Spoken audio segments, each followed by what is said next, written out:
So here I am with the dust collector. I showed this off in my last video. Now that it's all put together, I actually need to disassemble it. We decided to change course a little bit about where we were going to put it. Originally we were going to build a closet for it under the deck that would be somewhere in that vicinity. But instead we decided we built this attic right above us. Might as well put it up there. The one thing that we're going to have to figure out is how best to empty the bags under here, because carrying those up and down the attic ladder is going to be a nightmare. But that's a secondary problem. So right now I need to disassemble this, get it upstairs, figure out where we're going to put it, and go from there. Alright, so I've got the whole thing dismantled now. Well, mostly. And now it's going to be a matter of getting everything up to the attic. That shouldn't be too hard. That shouldn't be too hard. That shouldn't be too hard. That's going to be tricky. So I am now just about as sweaty as I've ever been in my life.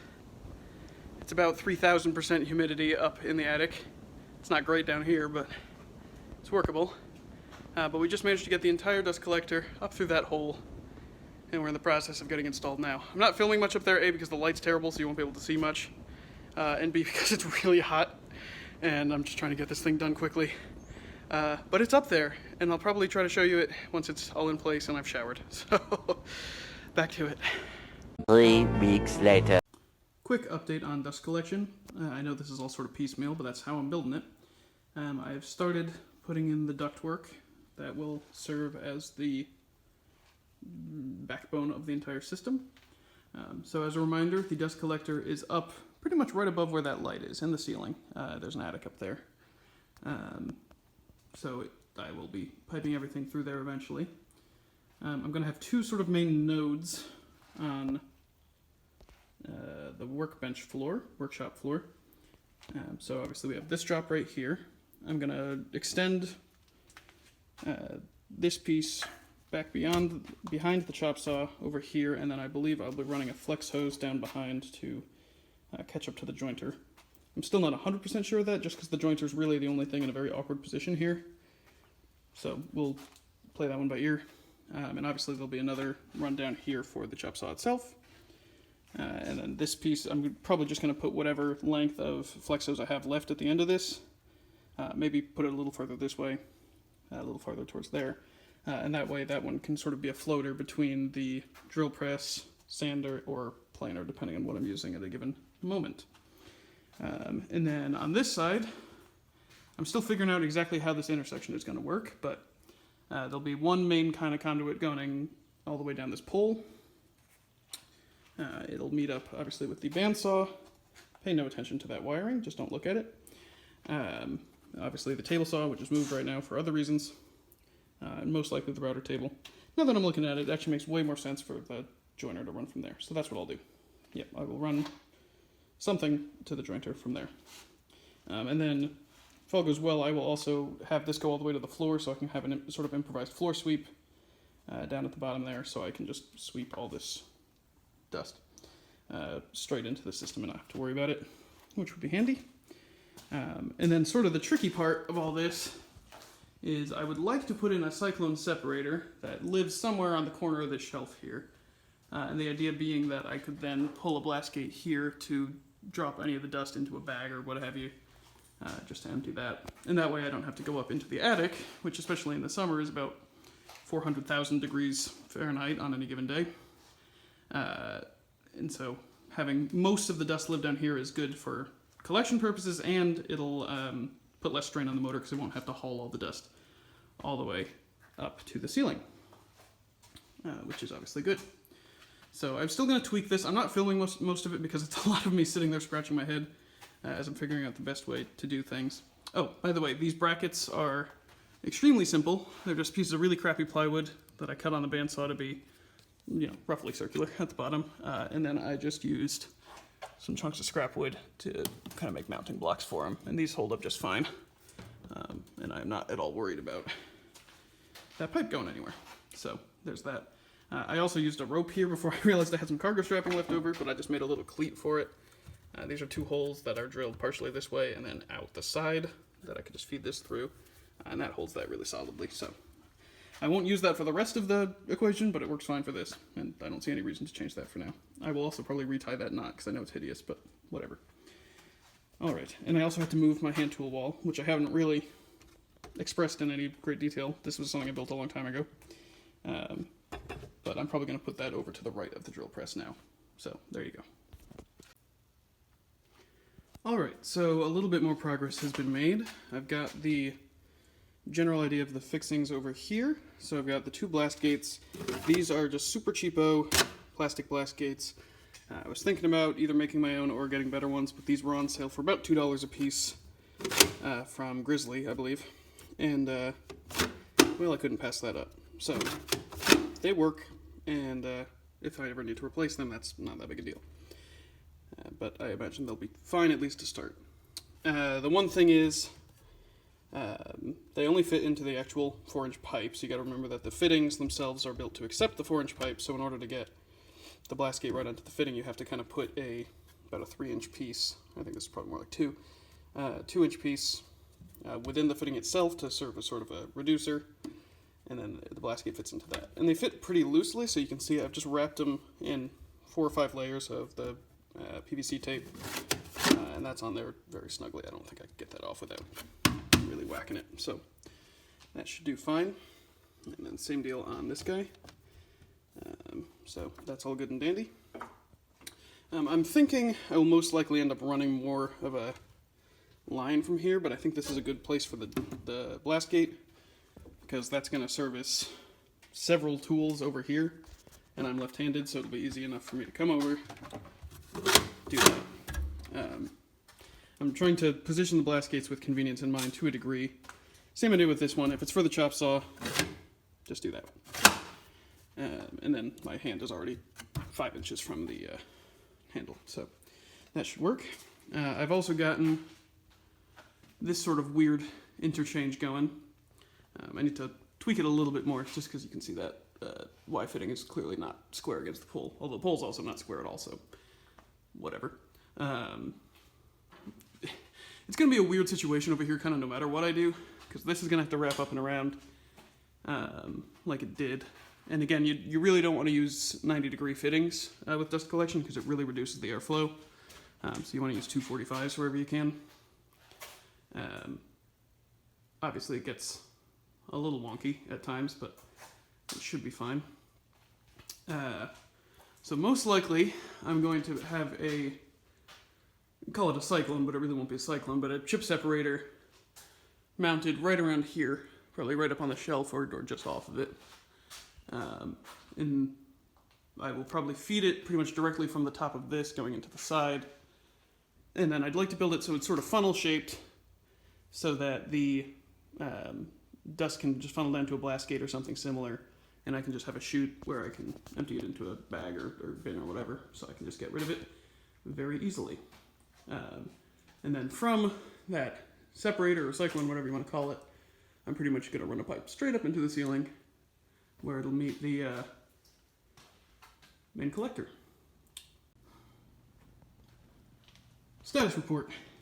I have finished, or close enough to finished, the main ductwork for what I'm going to refer as Node 1.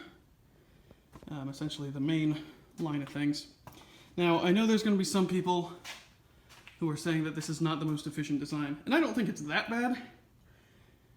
But you're right, I could probably adjust things to make it better. The thing is, I'm working with a pretty limited amount of space, and I'm trying to be as kind of friendly to myself as I can as far as that goes. So if I sacrifice a little bit of efficiency, that's okay.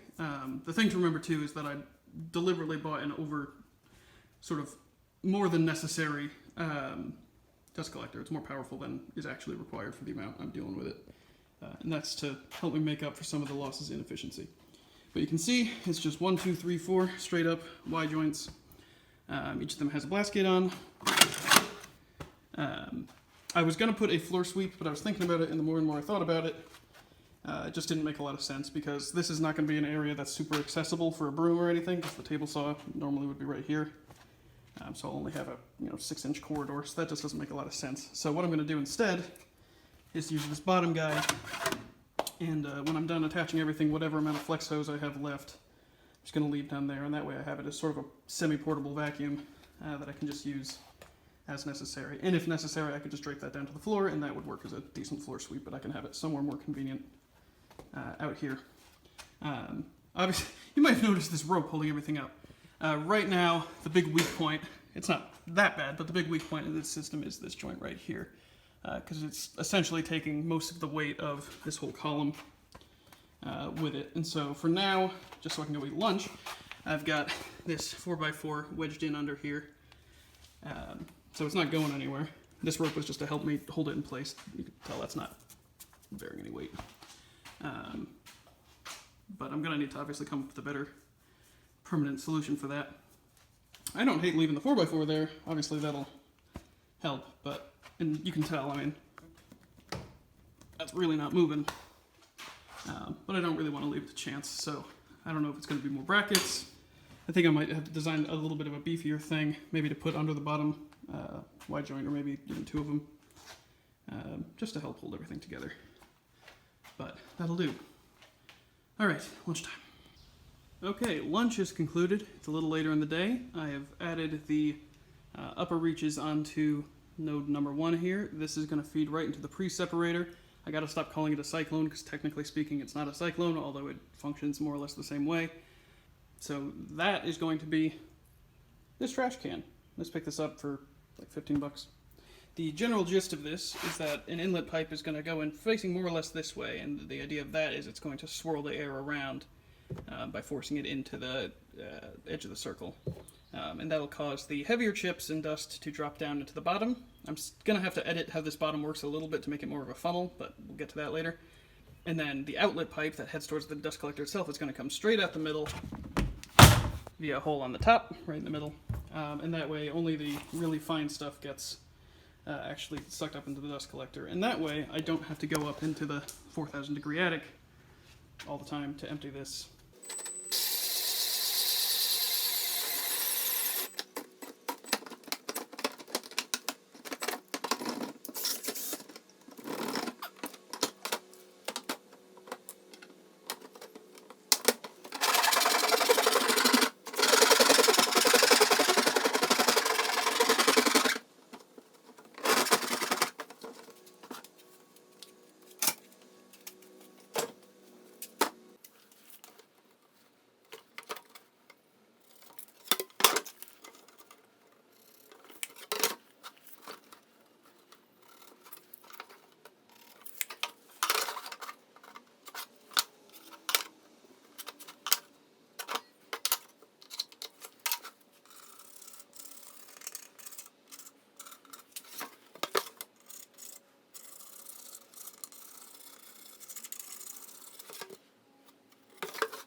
It's actually pretty good.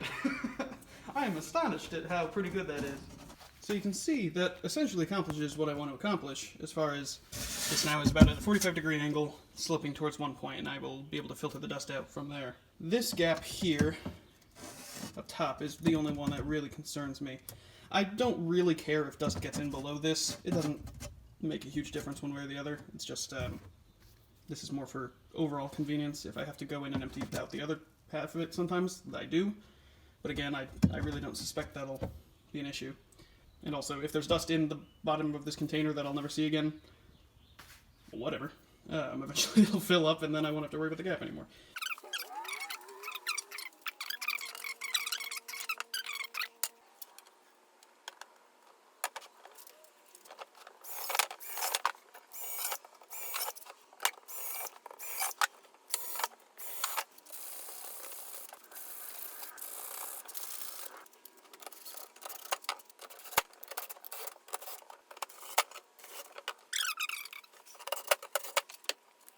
All right, let's see if this will now still fit.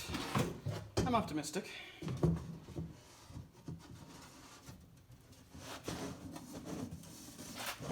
Oh. That worked. Okay. Okay, thought about it more and decided to go for the simplest solution. I put a single drywall screw in there, and now that is pretty tightly sealed and not going anywhere. So I think before I caulk anything, I am going to figure out the exit strategy for the dust on this. Alright, part one of the hole is done. Now I need to shape it so that I can fit a pipe going in at an angle and not straight up. So if I'm using this pipe as my outfeed, I need it to be positioned somewhat like so. So that means I need to round this out into more of an ellipse again. Lots of ellipses today. I started this really awkwardly with my hacksaw and got pretty mediocre results. Then I realized I just bought a Dremel.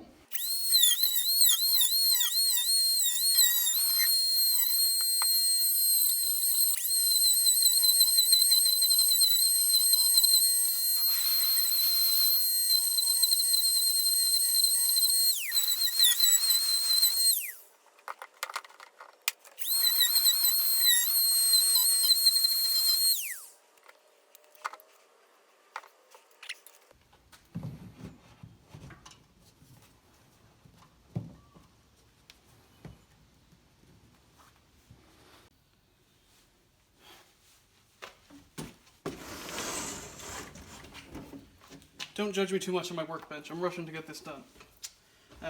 While I'm letting the silicone go on the main bucket, it's time to figure out the lid. This should be relatively simple. It's going to be pipe into a elbow like that. And that's really all there is to it. And then I'll have this be obviously the outfeed that'll head up into the attic where the dust collector is. So I'll expand the hole so it fits the outside of the pipe, put this in, and then hopefully just the hold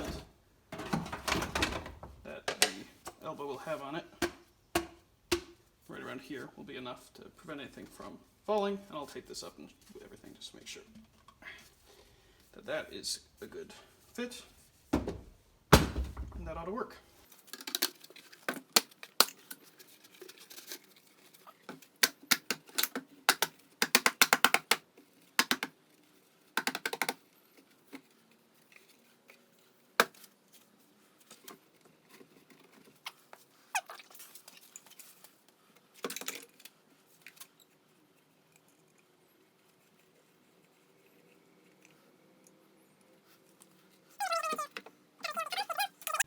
I added a heck of a lot of PVC tape to get this on there sturdy, but I don't think it's going anywhere now.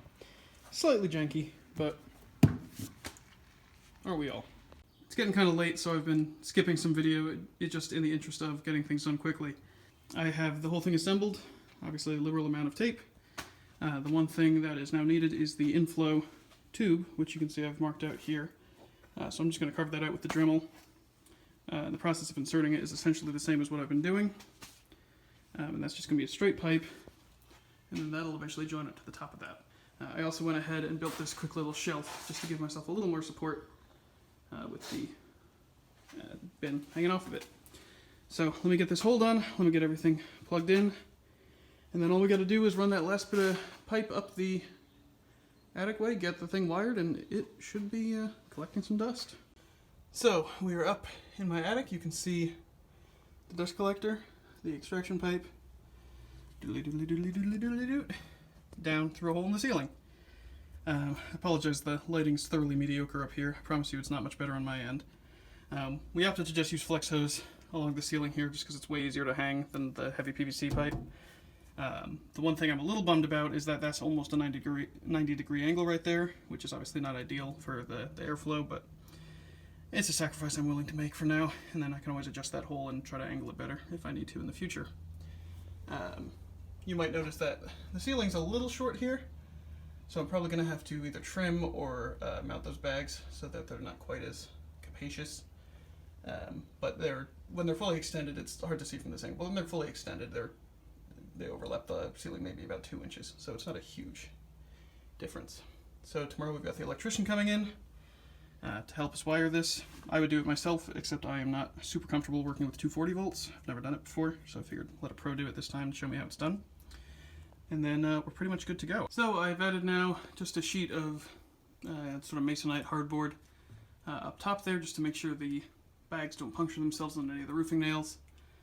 All that's been ducted in. Dust collector is bolted to the floor, although you can't quite see that. Yeah, just waiting on the electrician now. Now you might be saying, gee, this bandsaw sure is dusty, and it's definitely not a pile of dust from the floor that I just picked up and put on here. The dust collector is operational, which is very, very exciting. So I figured I might as well show you it in action. I don't have all the tools plumbed in yet, because that's just going to be another project, and I've been spending way too long on this recently, and I need a break. That is coming soon. But the bandsaw does happen to be plumbed in, as well as kind of my long vacuum tube.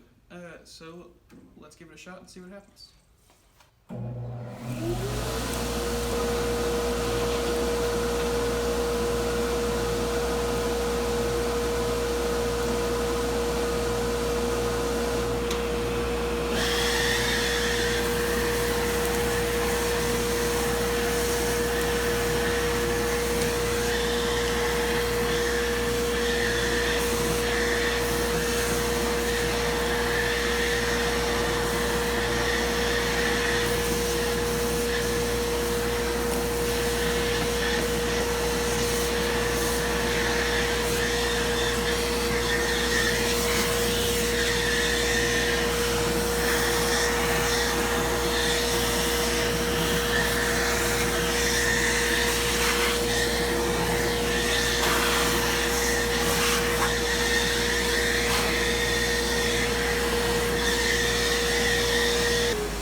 So you can see, obviously, it's not perfect yet. I'm going to have to make some adjustments, both to the tools to optimize for dust collection, and probably to the hosing and piping as well, just to make sure I don't have any severe bends or anything that are going to cause reduced airflow.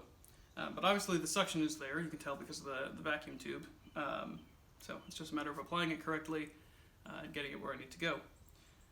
As a reminder, the dust collector itself is right over there above my head. And I've got that ladder door open right now just in case it needed more airflow, but I'm beginning to think that won't be a huge concern. It's well ventilated enough in the attic that I hope it'll be alright. And now the one thing that's still kind of a question mark on this system is the separator that I built. On my first test run that I did before I filmed it, it worked okay, and then the spigot part fell off, which will be no surprise to all of you who are rolling your eyes at my liberal application of tape. So I've gone and I've refastened it, gotten it on there better, and I've used actual hardware now to mount it. It's a little janky looking, but it'll do the job. So let's see if any of the dust that I just sucked up there is where it's supposed to be. Alright, so I sucked up a bunch more dust off camera just to make sure I had the volume to make this work. But theoretically, if I open this blast gate, a bunch of dust should pour out into this bucket. Normally I would use a bag or something here, but this is a lot easier to film. So, well, that was slightly disappointing. The big thing is it's going to fill in sort of the shape to create the funnel through here. So that's going to about do it for this one. Like I said, I know there's a lot of improvements to be made and a lot of finishing left to do, but I do have now a functional dust collection system, and I'm very excited about it. The next thing is to clean up the shop, take advantage of the fact that I now can do it more effectively, and go ahead and get everything nice and tidy. So I know I've done a lot of shop projects recently, with the dust collector and the bandsaw fence and all these things, and I know a lot of you probably want to see more kind of artistic projects, and I promise I have a couple great things in the pipeline that I think you're all going to enjoy a lot. That should be really fun and a nice challenge for me. But in order to do a good job on those, I do need to have a shop that works as best as I can get it to.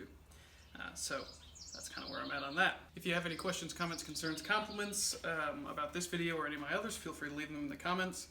I know this dust collector is nowhere near the peak efficiency I could get it to, so if any of you have experience with such things and want to help me out, give me some advice, I'd be more than happy to hear it. And then the last big thing you can do that would really help me a lot is click that like button and make sure you subscribe to the videos if you want to see more, because those are the things that make YouTube recommend this video to other people, and I want other people to see it if they want to. And I think that's about it. So, catch me in the next one, and we'll make some more stuff. Have a good one.